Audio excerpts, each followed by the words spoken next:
My name's Steve Mitchell. I'm an alcoholic. I could be wrong about this. Maybe it's just the way I hear it. But how long it takes you to study that book is getting longer every time I hear it. It used to take about a year to go through that book, and nobody said it but read page. And now you've got everybody saying it, and the window's getting longer and longer. And I don't think you're getting any more sober. So I don't know what's going on with that. Anyway, I'm glad to be here. Appreciate those kind words, and I know a lot of people here. Love a lot of people here. Had a lot of spiritual interactions with some of you, and some not so spiritual. But it's good to be here. It's good to have found my place in Alcoholics Anonymous. I was thinking when Josh was up here, he got a name from Moyo. Moyo's at the big meeting now, but Moyo gave him the name Father because Josh heard a couple fifth steps. I think he's about 18 when he got sober the first time in the principal's group of Wilson. Josh was sponsoring a guy about 50. And I said to one guy, I said, Josh, does that guy talk to you about his problems? And Josh said, yeah, he's just about to drive me nuts with his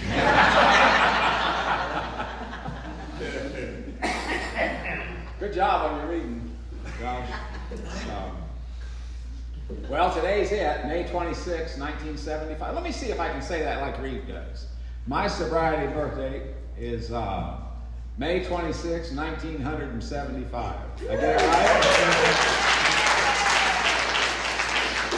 I think Wallace used to do a little more deal with it. He used to say something like 1970 and 5. That'd be a little different. Well, I can tell you how it feels. It's how I would describe that is I would describe it as long days and fast years. Time is a very hard thing to capture. It's very hard to talk about. It's very hard to grasp in any kind of a real way. It's like pain. Pain's hard to talk about. It's hard to describe. But best I can remember, I was not in good shape 48 years ago. I woke up at 2 a.m. By the way, I predicted this would happen. I woke up at 2:05 this morning to pee. 48 years ago, I woke up at 2 o'clock in the morning. I had 2 bottles of wine. Now, I don't know if anybody else has ever had this. I know people have hidden bottles, but this was a revolting development. I had 2 bottles of wine, and when I woke up at 2 o'clock, I couldn't find them. Never did find them. The guy that drank them's dead. I don't think it killed him, but it couldn't have helped him. So it was... And I was in bad shape. I was in that tear kind of feeling where you need a drink, where I used to pass out for hours at a time. Now I pass out for a couple, 3 hours. I wake up with screaming madness on me. But that was just the beginning. I think it was like 3 days later. I think it was. My sister, I don't know. One of my daughters I think is on Zoom lying. But my sister, I don't know how this happened, but they had me on my sister's farm. And I think it was day 3. You know, there's a lot of animals on a farm. And I think it was day 3 when I started hearing and seeing things that the best anybody else could tell weren't there. And I kept telling myself that this stuff wasn't real. And finally, I'm just coming unglued. I woke my sister up. She was big, pregnant, had a little baby already. And she took me to town in the middle of the night. Called an AA member, and he came and met us. And if I ever needed, I was detoxed times before that, but I had never needed to be detoxed as bad as I was. And best I can remember, they begged me to go, but I was just wrung out. And so day 3, I think, is when I started seeing and hearing things that weren't there. And I remember being in this motel room, and I was walking around and I had your heart's pounding, and I had long hair at that time, and every time I'd move, I'd see it on the wall. And I had it in my head that my heart was going to explode. And then I'm looking around in there, and all of a sudden, I look on the TV. The TV ain't on, but a blue pillow comes on there. And I don't think it was there, but that's what I saw. And so that's the conditions I sobered up under. And somebody had told me about eating sugar and drinking sugar, so I sobered up on candy bars and Coke. I don't even think they had Diet Coke in 1975. They might have. I don't think so. But this was regular. And that was the beginning. I thought it was, somebody just told me that today. A guy told me today that he thought the day he got sober, it's actually, in his case, it's 50 years. He thought it was the worst day of his life, and he turned out to be the foundation that set the stage for everything. When I came to Alcoholics Anonymous, I was perfectly willing to settle for table scraps, and what I got was a seat at the banquet with the king. Now, I've had all kinds of experiences here. I try to be careful when I talk about the steps or something because it can sound way too orderly. It's gotten more orderly over the years, but it was chaotic. And so I sobered up under those conditions. I'm not sure how long it was. I'm going to say it was in the first week or so. My great aunt invited me to come and live with her. I was homeless. I've been homeless for the last couple of years of my drinking. Now, here's what I went from being homeless. I'm 25 years old, almost 26. I'm hemorrhaging blood. I go to the bathroom. We got a couple doctors in here. I guess if I start hemorrhaging, Carol, you probably take better care of that than anybody else. When I go to the bathroom, blood would come out. I'd vomit, blood would come out. My feet were all swollen up. I'm turning colors and in bad shape. Then I'm homeless, and I found out, this is not to try to get one of those little hee-hees, but I found out after I'd been sober for a little while, my physical condition was my loan suit. You know, I came back pretty quick. I was young. I was pretty beat up. I remember one time I hit the state hospital. This was a little bit before, and I hit the state hospital, and there was a guy in my part of the country. He's gone now, of course. His name was Dr. Fox, Robert Fox. He was the closest thing I've seen in my lifetime to Dr. Silkworth. He gave his entire life to the state hospital. And in those days, everyone in Nebraska was pretty much everyone there that was either from prison or homeless. And I hit the state hospital. Well, I knew Dr. Fox. He detoxed me before. He was always kind to me. He's a good guy. And I was pretty sure that I guess the right term for this, I was pretty sure I had a social disease. You know what that is. And so he said, I don't think you got it. But if you do, it ain't nothing to worry about. I can take care of that for you. Without any problem. But we got some other stuff going on here that I can't help you with. And if you don't get a hold of that, you're not long for this world. So I knew that. I'd known that for a long time. So here's what happened. I went from being homeless and living on the street. My great aunt took me in. She had just recently lost her husband, my great uncle. My great aunt was 75. She was born in 1900. She followed the years. If she were a young woman today, she'd be like you, Carol. She'd be a doctor or a professor or attorney or something. But in those days, you essentially gave up your whatever it is you were doing when you got married. But she was a lifelong student. She spoke English, obviously, fluently. She spoke Spanish fluently. She spoke German fluently. And she studied Latin because of her love of words. And here's what she told me. She said, I have someone in mind who will take you to AA if you will go. And so I started going to meetings of Alcoholics Anonymous, and my life was to never be the same. Now, I for years, I had been talking about being a ping pong champion of the VA psych ward. That's a true story. I don't want to brag about it, but it's a true story. I may have been the only one in there who wasn't on Thorazine, but I was the champion. Well, I lost one game of ping pong, so I had my headband set in, and I remained undefeated from that point on. But I just never put this together. I mean, Sandy couldn't believe this. I think I told this at one of those things she puts on. I told it somewhere, and it was the first time she heard it.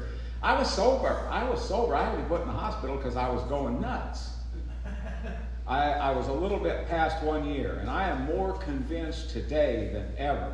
You know, I think we'd all agree, if you're in this room, that alcoholism is a problem of alcohol, right? I think we'd all agree with that. It's our inability to handle alcohol in a responsible manner. Well, I believe today, this is just my take, you don't have to believe this, and I don't have to tell you to disregard it. If you're an AA member and you hear something you don't like, you'll disregard it on your own. I don't have to tell you that. It's like I get calls from people saying somebody don't like them. I say, that may well be true, but probably they ain't thinking about you. If they're an alcoholic, they're thinking about themselves. Yeah. But I'm convinced today that alcoholism is every bit as much of a problem as abstinence as it is of drinking. When I found out I was an alcoholic, and when I knew that, I mean, I knew my drinking. I didn't know the words. I hadn't read the book Alcoholics Anonymous. Nobody had told me about the words, but I knew I knew most of that stuff. I'd grown up in alcoholism. I mean, but it was a real revelation to me when I found out that alcoholism continues when you're not drinking. Now, it set the stage for some difficult times, but it also began to explain a lot of stuff. That's why we have so much trouble. If that wasn't true, I mean, then everything would become fine when you quit drinking. Well, everything doesn't become fine, it gets worse. All that stuff that's going on that made problem drinkers of us in the beginning goes underground.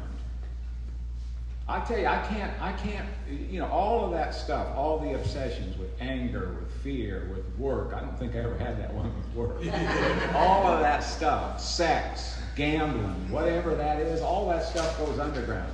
I can't remember the last fifth step I heard wasn't full of XXX porn. All of that stuff that's causing problems is now smack right there.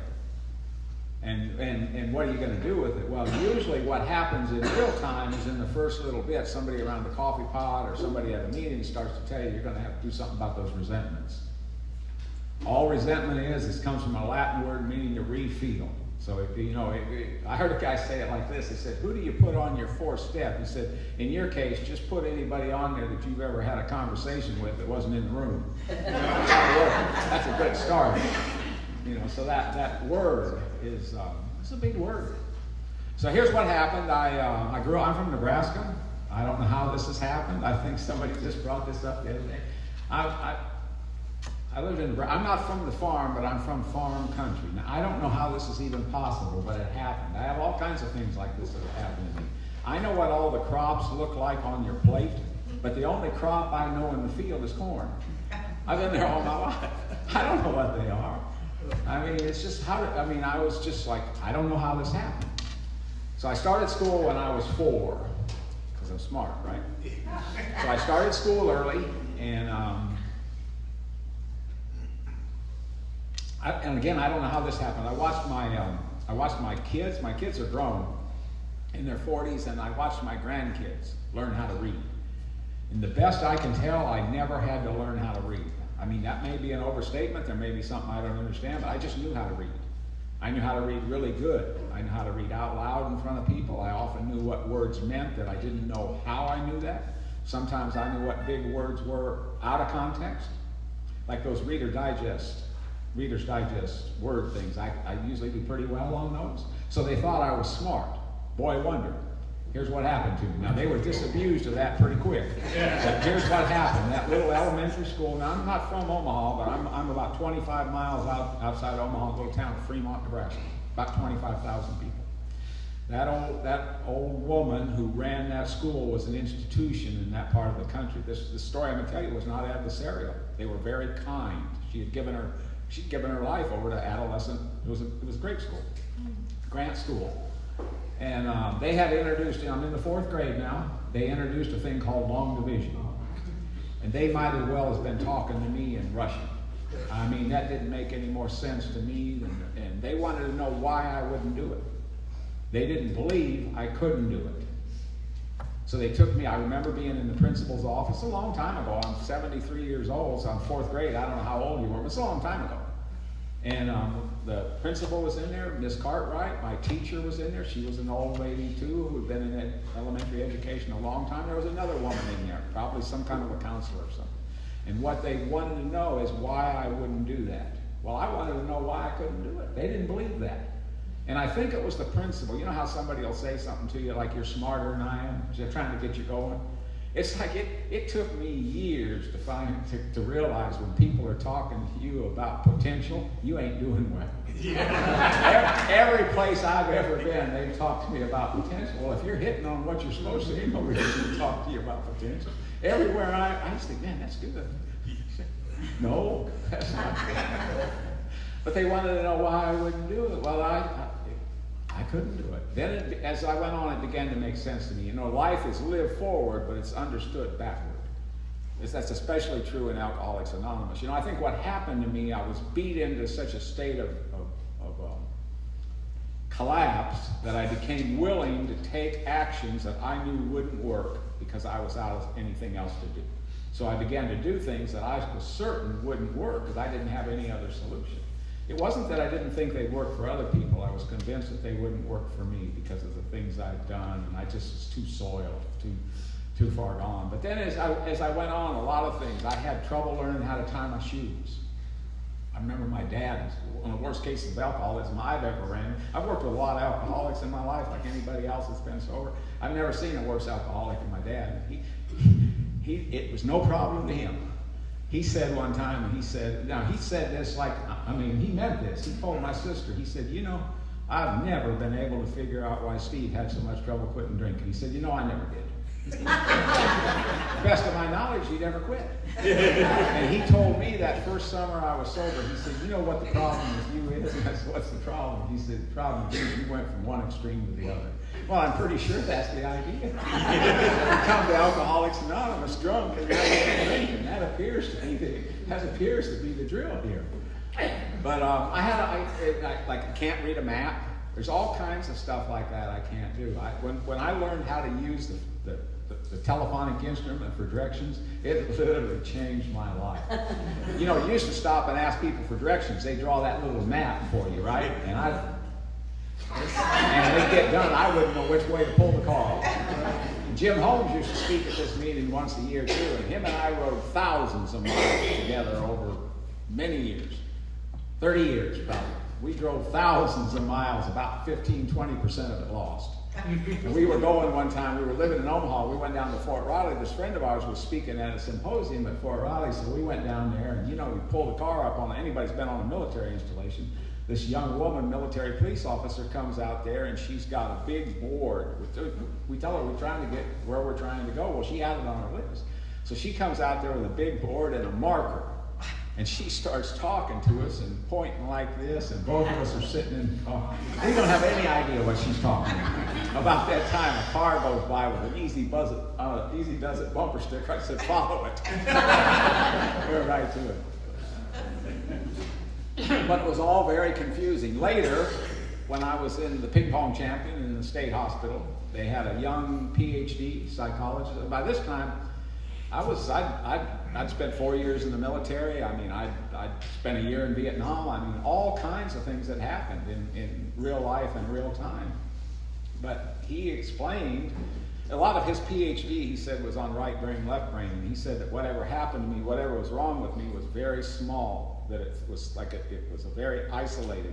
He said, you might have been born that way, you might have been dropped, who knows? But he said, you're probably going to be all right if you stay away from anything mechanical. Well, I figured that out by now. If I get a flat tire, there's people in this room had to change a flat for me. I get a flat tire, I'm just down until you get there. I can't fix anything, And if somebody else does something and they show me how to do it, and I try to do it, it don't work. It's been like that all my life. It's a heavy load. So if you want to figure out how, I'm not the only one in here who's ever been in what Bill Wilson called a laughing academy, a nut house. A lot of times when you go in there, they give you a test that's sequential. It's like those tests that sit on the table at Cracker Barrel, where you put those things in there. Well, all they're trying to do is figure out how you abstract, how you think, how you process. So if this is this, then this is this, right? You abstract that. Well, if they want to find out how I do that, if they give me a family problem or a problem in Alcoholics Anonymous or a problem in a community or something, I can figure it out as well as anybody else. So, I've survived, just barely.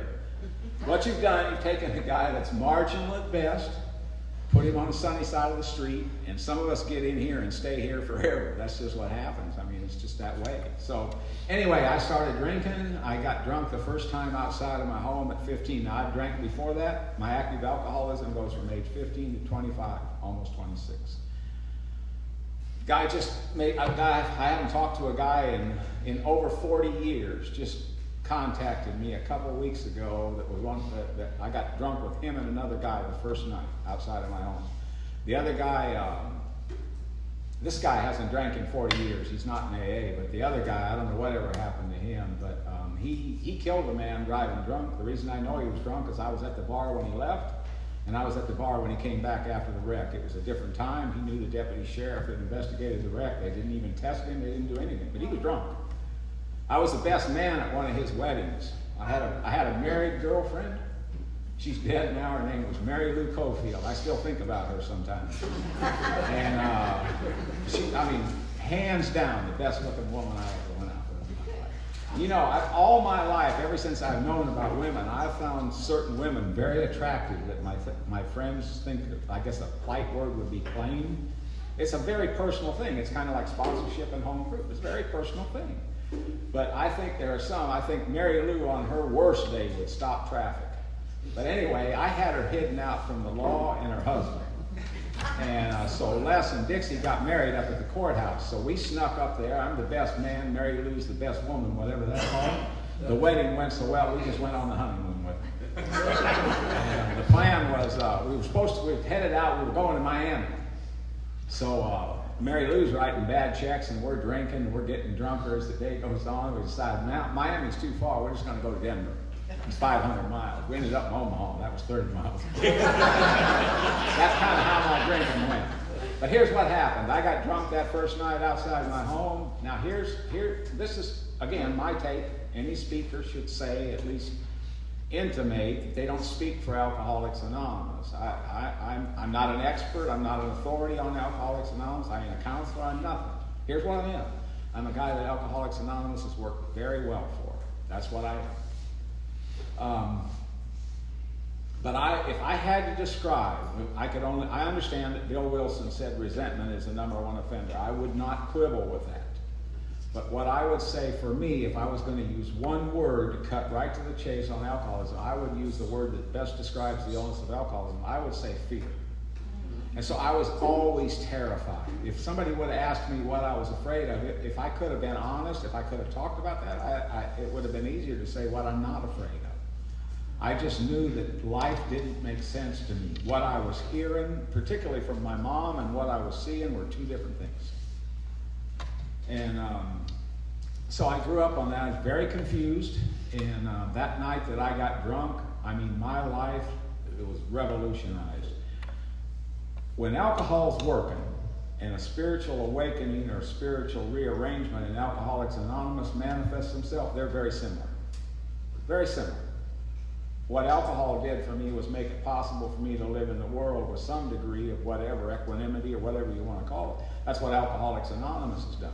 That's what I think one of the things AA is designed to do. It's much slower, but I'll tell you right now, if alcohol did what it did for me as a snot-nosed kid, that's where I'd be tonight. Even at my age, I'd be up in there with one of those half-dressed slinkstresses, sitting in the bar, and she'd be telling me how good I am. She'd know it was a lie, and I would too. You're in there talking to your best friend, perhaps another doctor or airline statistic. I mean, you can't beat it. I could absolutely become an unglued and get a couple beers to go down, and everything just levels out. It's just the most amazing thing. I think Alcoholics Anonymous is designed to do the same thing. So I started drinking on a regular basis.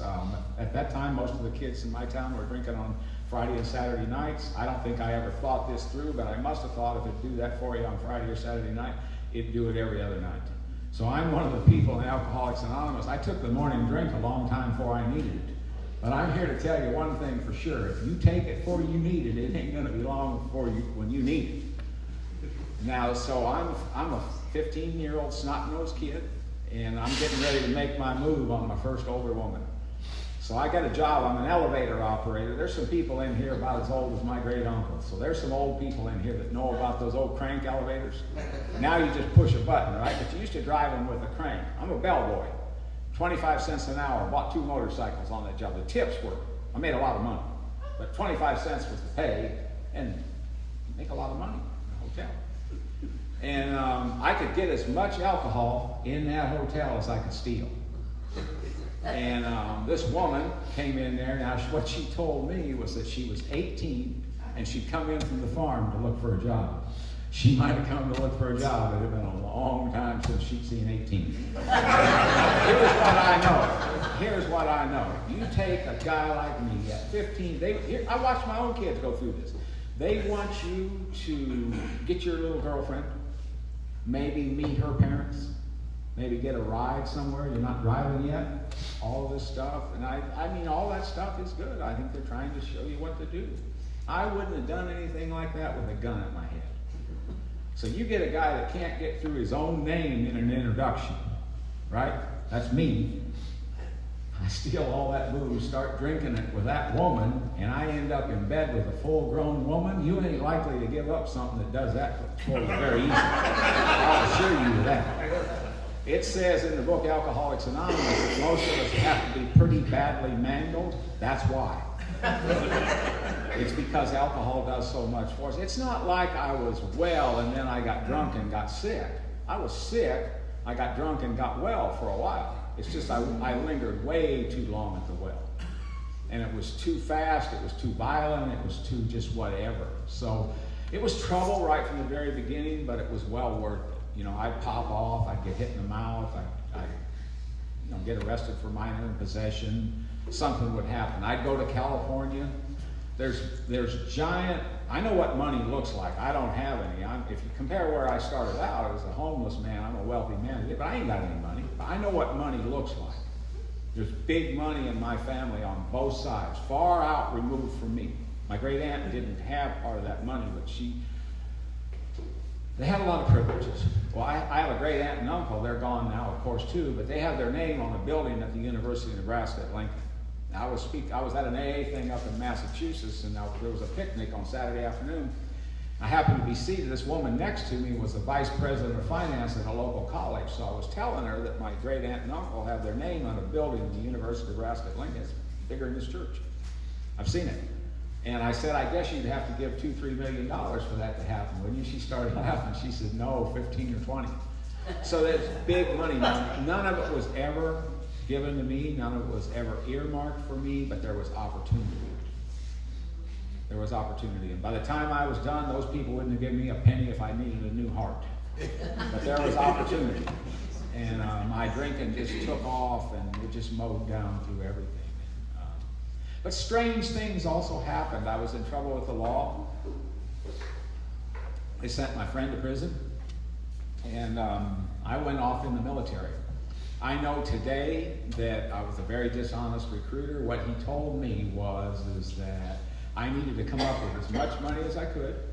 He was going to take that money and give it to one of the detectives at the police station who was a retired Navy recruiter. That part was true. He was retired from the Navy. And that they would pull my records out and I would be allowed to go off into the military. Well, he said I might be able to get in without that, but it was going to take too long, and I was going to have waivers. I don't know if any of that was true. Here's what I did. I came up with $60 and gave it to him. And off I went into the military. And now I've just got done telling you I can't fix anything, right? So I went through basic training. They sent me to Wichita Falls, Texas to work on airplanes. Can you imagine that? They had just come out at that time with disposable razors. And I was so glad to get one of those things because I'd thrown a couple, 3 razors away because I couldn't get the blade in. Here's the first thing that happens to me in the military. Here's the first thing that happens. I get to Wichita Falls, Texas. Never heard of Wichita Falls, Texas. And you got to wonder about some of the brain power behind some of this stuff. They gather us all together. There's probably, 3 times as many people as there are in here. It's a long time ago. And this guy says that this weekend, you're going to be allowed to go any place in Wichita Falls, Texas you want to. You're one step closer to the regular Air Force. We were there for school. He said, there's one place you can't go. That's Flood Street. You can't go on Flood Street because the base commander's got an executive order stopping that. Well, you know what happened. I got drunk and went down on Flood Street to find out why they don't want you down there. And I got put out of that school, but I mean, even if, you know that deal about you heard when you were a kid, it's like a lot of other nonsense they feed you when you were a kid. I remember growing up in Nebraska, I heard over and over, it's the best time of your life. Being a kid, I've never met one person who believes that. It's a terrible time. It's very difficult. But if they'd have put one person on training me, that's all that person had to do, it never would have worked out. So anyway, they put me out of that school and they sent me to Arkansas. Now you just got to imagine this. This is the late 1960s. The civil rights movement's going on, and it's just wide open. There's women everywhere, and they got on these little minis. Their butts are barely covered, and they got on boots. And there's country music everywhere.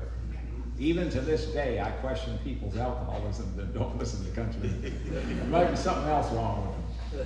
But it was just that, and my drinking just, today, I'm about a year ago, maybe a little longer now, I started sponsoring a special operations soldier, and he's, I think he's been in 16 or 17 years. He said they're putting people out at Fort Bragg with as much as 18 years in the military with first offense drunk driving. So I never would have made it now, but I was in Little Rock, Arkansas for 1 year. First thing that happened to me, I got arrested for minor in possession, then I got arrested for public intoxication, and a little bit later I got arrested for drunk driving. And as happened so many times, can somebody see that clock? I can't see it. What time is it? 1943. 7:43, okay. Reed took a long time on that introduction. Reed introduced me one night at Nash at the prison, and I'm sitting in the back of the room, and Kevin leaned over and said, when Reed went up there, he said, "You ain't gonna have to talk long tonight." But anyway, this kind of stuff happened. If I look back on my drinking career, stuff happened. It's really, I think, educated people would call it inexplicable. Makes no sense. I found out later that this other guy and I were set to get general discharges, 3912, and here's what happened. We had a brand new first sergeant. I'd never even seen it. We had a new commander and a new first sergeant. And the first sergeant his name was Ralph W. Hawes. He was an E8. He'd been in the military 28 years. He said it was his last assignment. And the major was a guy named Major Ford. Well, the first sergeant, Sergeant Hawes, came down and got me out of jail at midnight in one of those Air Force station wagons about a block long. And he never raised his voice. He never ranted or raved. He never asked me what was wrong with me. He said he hated to have to meet me under these conditions. He said, "I hadn't met you, but I have heard about you. You and Kingley," he said, "somebody put a name on you to a Batman and Robin." And he said, "You know you were set to go with 3912s when we took over." And so about a week later, he never did. He never did anything about that. About a week later, he called me in and he said, this makes no sense. Maybe he saw himself. Maybe somebody helped him. Who knows? But he called me in about a week later and he said, "I've talked to Major Foy." And he said, "Here's what we're going to do." He said, "We'll process your 3912 if that's what you want us to do, and we'll send you home. We'll pay your way home. You'll go. It's a 3912 under honorable conditions, but essentially, who wants that?" It's right below honorable, but it's not the discharge you want. And so he said, if you want to take your shipment, I have the orders to go to Vietnam. He said, if you want to take your shipment, you can go. It's your choice. Major Foy said, ask him what he wants to do, and that's what we'll do. He said, now, at that time, they had just come out with this thing that all you could have before you went to Vietnam, you could have 30 days leave, you couldn't have any longer. And he said, the major did say, if you want to go to Vietnam, he'll sign a 43-day leave for you. He said, whatever you want to do, the major said, you're leaving here. You can't stay here. So I went on to Vietnam, and it was just, it's a blur. I was there from January of 70 till January of 1971. I'm not going to bore you with the details. But Amy mentioned crack from the podiums. I'm going to say that somebody asked me what I was doing in the village all the time. I got this name. You know, they get a name put on you. They do that. I spent most of my work life in prisons. They'll give you a name in there. They called me the Sioux Chin Kid. I spent a lot of time in the village. They went, what are you doing in the village? I said, well, that's where, you know, you could get booze anywhere, but that's where the women were, and that's where the dope was. So I wrote about, I'm not much of a drug addict. I used my share of dope there. There you go, Amy. I'm using crack. But, I mean, I was at some kind of thing. I rode every kind of travel they had there. I was in the freezer of a Korean ice cream truck one time. I was in a Vietnamese garbage truck. I was hitchhiking one time on 173rd Airborne. Those little guys that got that fork on their arm, they picked me up on a convoy. So when we go through the checkpoint, you know, a guy in the Air Force ain't supposed to be on that convoy, ain't got no business on there. The guy said, take your shirt off and throw it down. And he threw me a 173rd Airborne thing. I just went right on through with everything. But it's just insane. But anyway, somewhere I told this story. I don't remember where it was, but this guy came up to me. I had never really, again, I don't think I'd ever put this together. This guy said, "Did I hear you say?" This guy came up to me after the meeting. He was I think it was the big red. Yeah, big red one. Something. He was a bad dude. He'd been in actual combat. And he said, "Did I hear you say that you hitchhiked all over Vietnam without a weapon?" And I said, "Yeah, that's what I said." He said, "I believe you, man, but you're crazy." He said, "I've never run into anything like that." He said, "Now, I've done some crazy stuff. I've never been that far off." And because you can't look at those people and tell if they're friend or enemy. So I mean, I don't know what I think he asked me what you're thinking. I said, "That's the problem." I wasn't thinking. But anyway, they did put me on an airplane one time and send me to Cam Bay to see a psychiatrist. Saigon. They sent me to Saigon, and he thought I was down there trying to get put out of the military. I wasn't trying to get put out of the military. I was down there about 10 days drunk, and I talked to him for about 5 or 10 minutes. I saw him write it. He wrote on the bottom of this piece of paper. He talked to me for about 5 minutes. I guess trying to figure out what was wrong with me. And he wrote on the bottom of the piece of paper, I was reading it upside down, and said, "Return to duty." He signed it, told me to get out.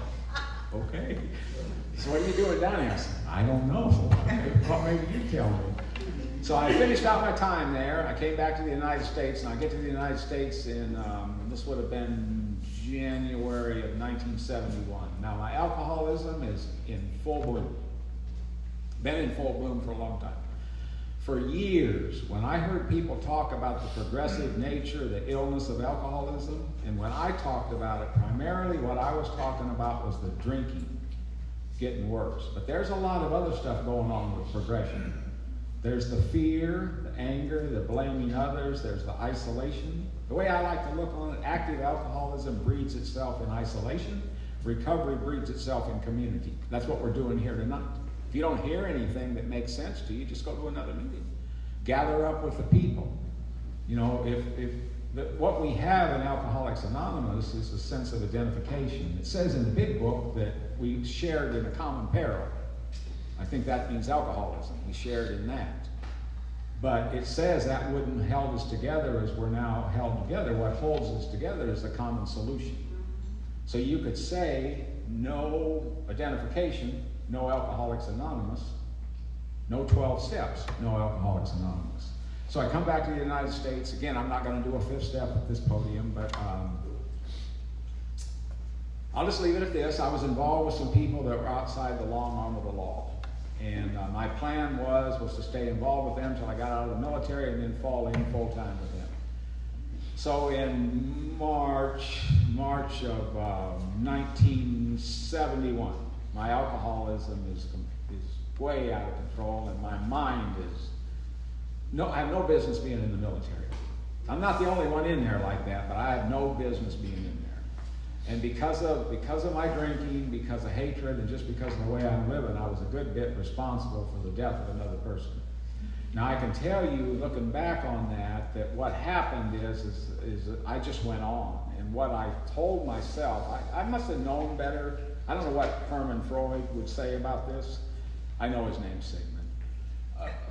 I don't know what he would say about this, but I must have known at some level that wasn't true. But what I told myself is that person got what they deserved because of what they had done.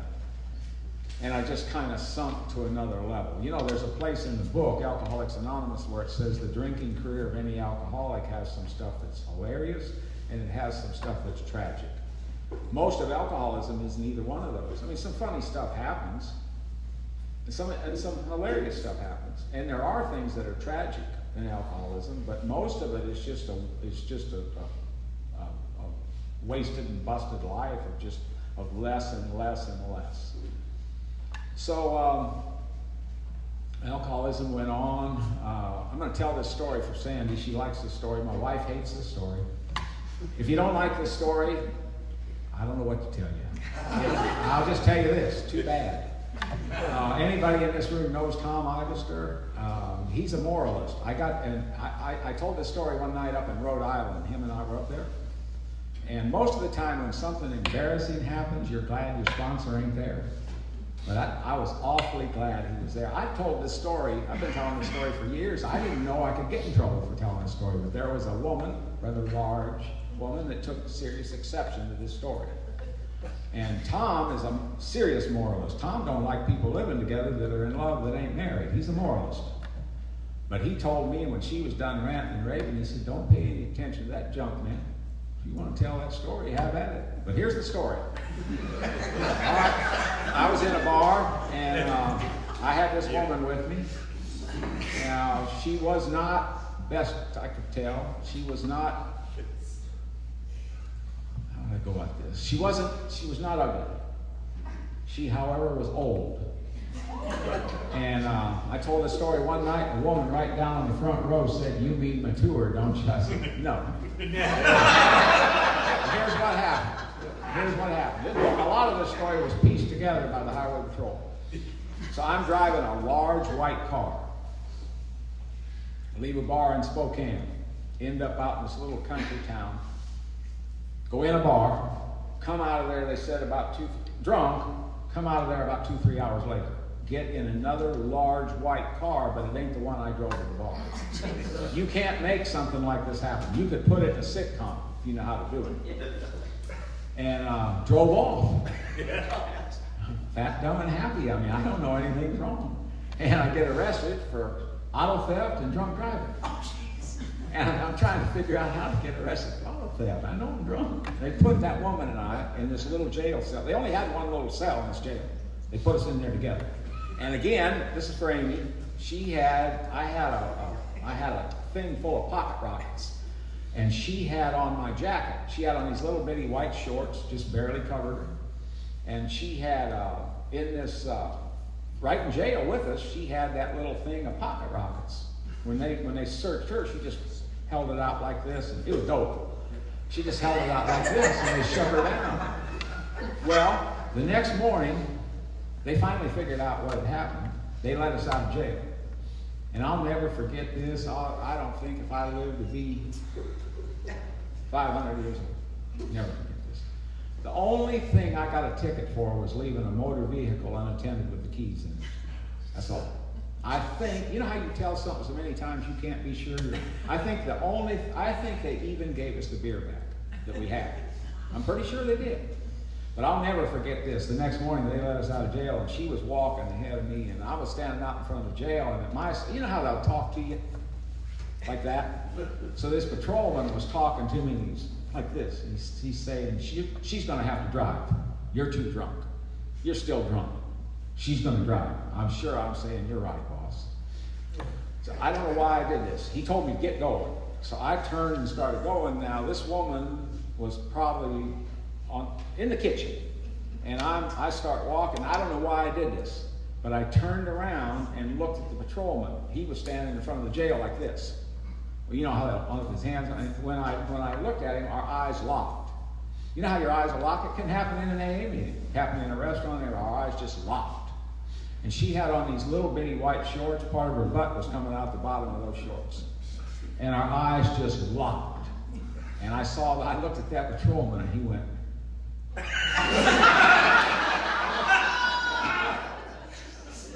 Buddy, that's my sentiments exactly. If you think that's rough, how would you like to be me? And to be fair now, that woman had about the same thing on her hands with me. But I finished out my time in the military. A very kind doctor kept me from getting kicked out of the... Jim Rounder, right here, Dr. Rounder, looked up that guy when I was sober probably 20 years. So it's been 28 years ago. You remember that, Jim? I had never made amends with that guy. He literally kept me from... Anybody that's been in the military, Carol knows this. She's a doctor, and she's also been in the military. Anybody that's been in the military knows, you always hear about how chaplains have power. Well, chaplains do have power, but I'll tell you, doctors are hitting on some big power in the military. And Jim Viggy was an EMT guy, and he was rebuilding people's noses way back in the early 70s. But I'd never made amends to him, but Jim Rounder looked him up on some kind of a medical thing, and I was able to make amends to him. He's passed now, but I've been able to be in contact with his daughter. She's a board-certified ENT as well, and his granddaughter's coming along now. But he literally kept me from getting kicked out of the military. He put me in isolation one time in a tent. There wasn't a thing in the world wrong with me. People were scared to come up there. They thought I was toxic. He's just trying to get me out of the way. So I got out of the military in the summer of 1972, and I'm going to have to speed this up. Reed took a lot of time. Essentially, I lasted about 6 months, and then I became homeless. And I stayed that way from the military to Alcoholics Anonymous was almost 3 years.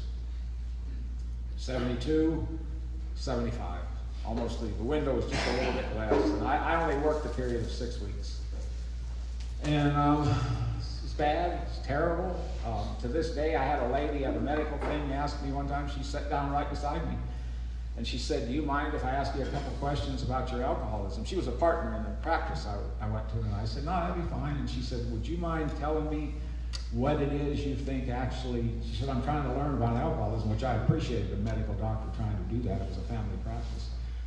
She said, "Would you mind telling me what it is you think brought about your collapse?" That you essentially said, "Why did you throw the towel?" I said, "Well, that's a really good question. I think it's probably a compilation of things. But if I had to point to one thing, probably being homeless was probably about as bad as anything." I've never forgot that. I've been in so much. I've been in Alcoholics Anonymous. I've been so deep into the valley at times that I didn't know if I could make it through the night.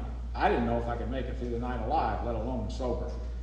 And I've been on the top of the mountain. And what I have found here is the power of Alcoholics Anonymous is more than equal to whatever the problem is. If that wasn't true, none of us would stay sober. Alcoholics Anonymous can do a lot of stuff. I'm here to tell you, it can't stop life from coming at you. In fact, it is, the more you sensitize and take your place in AA, the more life comes at you. Sometimes point blank range. It makes perfect sense. We quit hiding, running away from everything, and take our rightful place. Quite naturally, life starts coming. But anyway, so I got sober. And, well, I told you, 48 years ago today. And I have to speed this up. I didn't work much the first year. I don't think I was able to work. I got a job doing lawn work. If lawn work whips you, I'm sure it's worthy work. But if it whips, I put the bird seed down on the wrong. It's 519. I put it down on 519, but it was the wrong side of town. I didn't know what I was doing. I found out I was on the wrong side of town. I just got out of there. Let them figure it out. It was over my head. But when I was sober about a year and a half, this wouldn't happen now. I've had 3 jobs in Alcoholics Anonymous, none of which I qualified for. On paper, I went to work in the court system, so here I am, fat, dumb, and happy on Sunday. Monday, I become an officer of the court. And I stayed in that work. It was a great job. Nebraska judges don't sentence people without pre-sentence investigations, so I did pre-sentence investigations with the court, made recommendations whether you put somebody in prison or try to handle them on the street, worked with them, and then I went into hospital work. And then in 1989, early 1989, Tom Ivester brought me to North Carolina. He's the first ex-convict in history to ever become a prison warden, recruited me and brought me to North Carolina, and I stayed in that work. I left the system in 2008, first chance I got. By that time, they had excised Tom from the system. They would have got me when he went home, but I was protected by the Personnel Act. They knew I was in his camp, but his boss called and roughed me up a little bit. There was nothing they could do about me. Nothing they could do about it. But as soon as I became eligible in 2008, I went home. And so I have the best job you can have now in a detention center. I'm a volunteer. That's the best job you can get in there. Anybody wonders about the prison system, it's as broke as what they're trying to fix, at least, maybe more. But this is what I know.